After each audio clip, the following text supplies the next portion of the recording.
கோவை தெற்கு சட்டமன்ற தொகுதியிலே ராம்நகர் பகுதியில் இன்று இந்த பகுதியில் இருக்கக்கூடிய பூங்காவிற்குள் உடற்பயிற்சி கூடம் ஒன்றை 14 லட்சம் ரூபாய் மதிப்பீட்டில் கொடுத்து இன்று அது திறந்து வைக்கப்பட்டிருக்கிறது.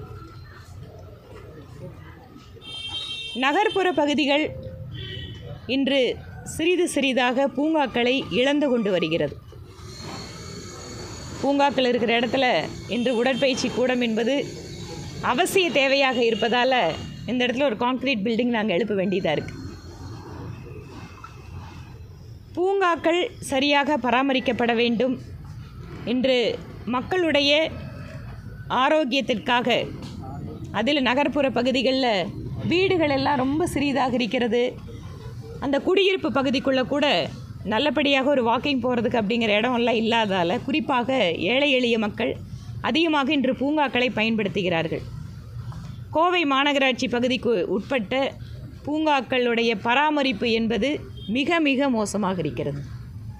அதிலும் என்னுடைய தொகுதியில் நகர்ப்புற பகுதி கிட்டத்தட்ட இந்த உள்ளே இருக்கக்கூடிய ஒவ்வொரு பூங்காவுமே முக்கியத்துவம் வாய்ந்த ஒரு இடம். ஏனென்றால் நான் முன்னாடி சொன்ன மாதிரி உடல் ஆரோக்கியம் மட்டும் இல்லை, நீங்கள் ஒரு மனிதன் சராசரியாக 1 கிலோமீட்டர் 1.5 கிலோமீட்டர் அப்படிங்கிறத நல்ல ஆக்சிஜன், சுத்தமான ஆக்சிஜனை சுவாசிச்சுட்டு நடந்தாங்கன்னா அவங்களுடைய மன ஆரோக்கியம் கூட மேம்படும். ஆக உடலுக்கும் மனதுக்கும் சேர்ந்து பூங்காக்கள் இன்று மிகப்பெரிய ஒரு பங்கை வகித்து கொண்டிருக்கக்கூடிய இந்த சூழலில் பூங்காக்களுடைய பராமரிப்பு மாநகராட்சி நிர்வாகத்தால் அலட்சியப்படுத்தப்படுகிறது.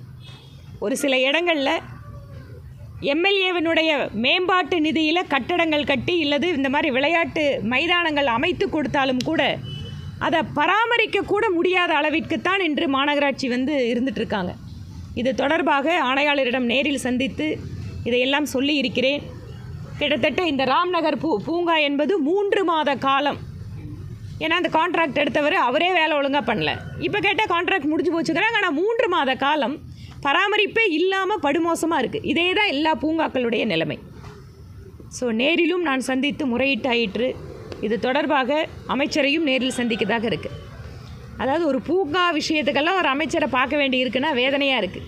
ஆனால் அதே சமயம் இந்த மாதிரியான பொது இடங்கள் மிக மோசமாக பராமரிக்கப்பட்டால் அது மக்களுக்கு ஒரு மிகப்பெரிய இடர் கொடுத்துட்ருக்கு. ஒரு சில இடங்களில் அங்கே இருக்கக்கூடிய வாக்கர்ஸ் அசோசியேஷன், அங்கே இருக்கக்கூடிய பக்கத்தில் இருக்கிற குடியிருப்பு வாசிகளை எல்லாம் என்கரேஜ் பண்ணிகிட்டே இருக்கேன். நீங்கள் உங்கள் அசோசியேஷனாக சேர்ந்து இதை பராமரிப்பு பண்ணுங்கள், உங்களுக்கே இதை அனுமதி கொடுக்க சொல்கிறோம் அப்படின்னு உள்ளூர் மக்களுடைய பங்களிப்புக்காக நான் முயற்சி நிறைய எடுத்துகிட்டு இருக்கேன். இவை இல்லாமல் குப்பை அப்படிங்கிறதும் இன்று ஆட்கள் பற்றாக்குறை இருக்கிறதால 4 நாளைக்கு ஒரு தடவை 5 நாளைக்கு ஒரு தடவை எடுத்துகிட்டு இருக்காங்க. இங்கு சென்றாலுமே மக்கள் இந்த பிரச்சனையை சொல்லிகிட்டு இருக்காங்க. இதை தொடர்ச்சியாகவும் மாநகராட்சியினுடைய கவனத்திற்கு நான் எடுத்து சென்று கொண்டிருக்கிறேன். இது இல்லாமல் இன்று உக்கடம் பகுதியிலே இதே மாதிரி ஒரு உடற்பயிற்சி கூடத்திற்கு அதற்கு தேவையான, அங்கே ஏற்கனவே உடற்பயிற்சி கூடம் இருக்குது, தேவையான கருவிகளை வழங்குகிறேன்.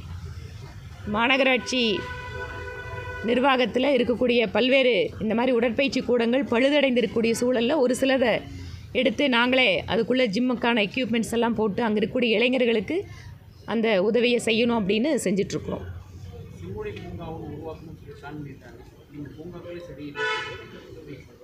இந்த செம்மொழி பூங்கா நீங்கள் சொன்ன மாதிரி நானும் சட்டப்பேரவையில் இது குறித்து பேசினேன். அப்போ உடனடியாக முதலமைச்சரே எழுந்து பதில் சொன்னார், நாங்கள் அமைக்கிறதா இருக்கோன்னு. போன தடவை அதுக்காக அடிக்கல் நாட்டிட்டும் போயிருக்காரு.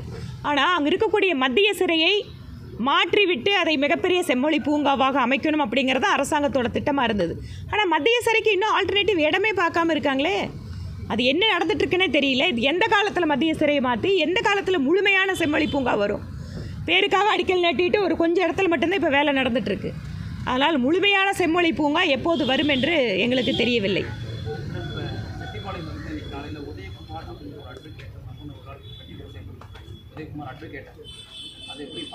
அதான் இப்போ அட்வொகேட்டு, அரசியல் கட்சி தலைவர்கள், நிர்வாகிகள் ஏற்கனவே பெண்கள் மீதான தாக்குதல், பட்டியலினத்தைச் சேர்ந்தவர்கள் மீதான தாக்குதல். திராவிட முன்னேற்றக் கழகத்தினுடைய ஆட்சி என்பது எப்போதுமே ரவுடிகளுடைய ஆட்சி தான். இப்போது கூலிக்கு கொலை செய்யக்கூடிய கும்பல்கள் தமிழகத்தில் பெருகி வந்து கொண்டிருக்கிறார்கள். கட்டுப்படுத்துவதற்கு எந்த நடவடிக்கையும் கிடையாது. இதை பற்றி கேட்டால் அமைச்சர்கள் அலட்சியமாக பதில் சொல்கிறார்கள். கூட்டத்தை நடக்கிறத தடுக்க முடியுமா?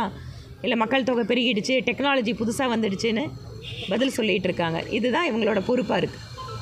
வயநாட்டில் இந்த சம்பவத்தை அடுத்து பசுமை தீர்ப்பாயம் தமிழக அரசு சில அறிவுரைகள்லாம் கொடுத்துருக்காங்க. தமிழக அரசோட மலையோட பாதுகாப்பு அதை எப்படி நீங்கள் பார்க்குறீங்க? கொடைக்கானல், ஏற்காடு இந்த மாதிரி மலைகள்லாம் கிடையாது. நிறைய இடங்களில் இன்றைக்கு டூரிசம் அப்படிங்கிறது ஒரு பக்கம் பெருகணும் அப்படின்னு முயற்சி எடுக்கிறோம்.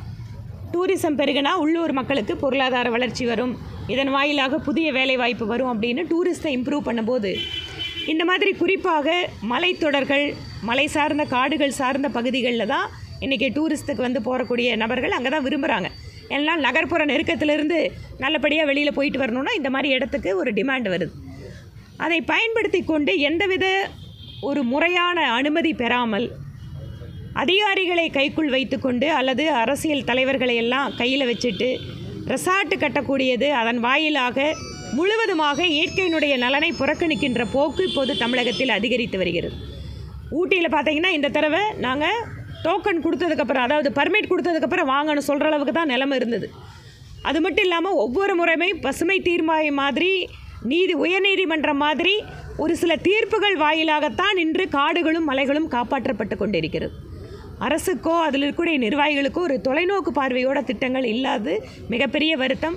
வயநாடு மாதிரி மேற்கு தொடர்ச்சி மலைத்தொடர் என்பது ரொம்ப பழமையான மலைத்தொடர். அங்கேயே இந்த மாதிரி சரிவுகள் வருதுன்னு சொன்னால் மிக மிக ஆபத்தானது. இது அரசு ஏற்கனவே இருக்கக்கூடிய விதிமுறைகளை சரியாக பின்பற்றுகிறார்களா அப்படின்னு பார்த்தாலே பாதி பிரச்சனை குறையும்.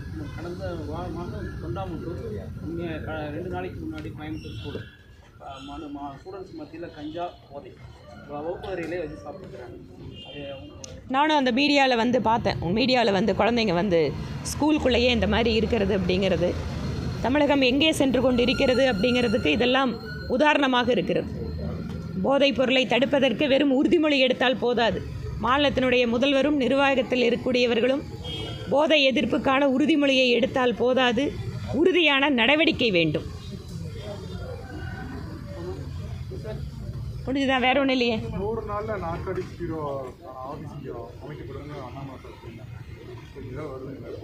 முயற்சி எடுப்போங்க நிச்சயமா.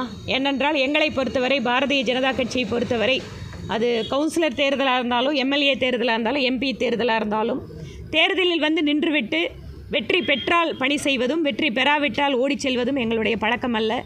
நாங்கள் எப்போதும் அப்படி வளர்க்கப்பட்டவர்களும் கிடையாது.